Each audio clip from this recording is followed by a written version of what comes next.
ជំរាបសួរលោកគ្រូអ្នកគ្រូថ្ងៃនេះខ្ញុំមកបង្ហាញពីសកម្មភាពអនុវត្តការសរសេរតាមអាន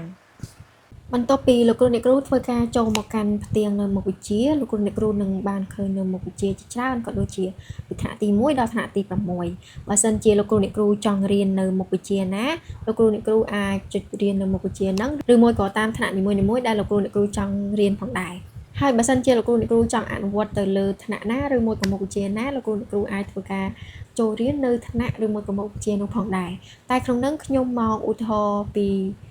ថ្នាក់ទី1ហើយខ្ញុំយកភាសាខ្មែរខ្ញុំយកទីមេរៀនទី11ដដែលពីវីដេអូមុនក្នុងនឹងផងដែរខ្ញុំមកបង្ហាញពីសរសេរតាមអានដែលលោកគ្រូអាចចុចប៊ូតុងស្ដាប់ចូលស្ដាប់និងសរសេរតាមអានចំណេះ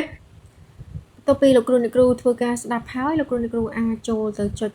អក្សរក្នុងនឹងបានដូចជាក្នុងនឹងដូចជាទូរស័ព្ទរបស់យើងដែរដែលធ្វើការចុចបានអំបញ្ញមិញពាក្យថាចំណេះខ្ញុំធ្វើការចូលទៅរកអក្សរ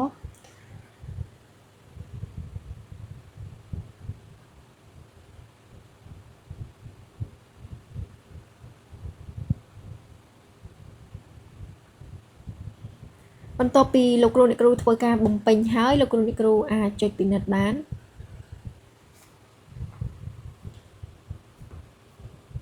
ចូលស្ដាប់និងសរសេរតាមអានចំណុះខ្ញុំធ្វើការទៅរកអក្សរសិន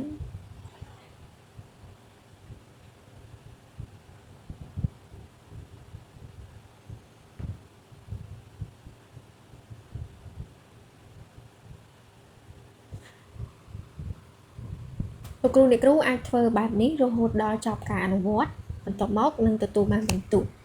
វីដេអូរបស់ខ្ញុំបានមកដល់ទីបញ្ចប់សូមអរគុណនិងជម្រាបលា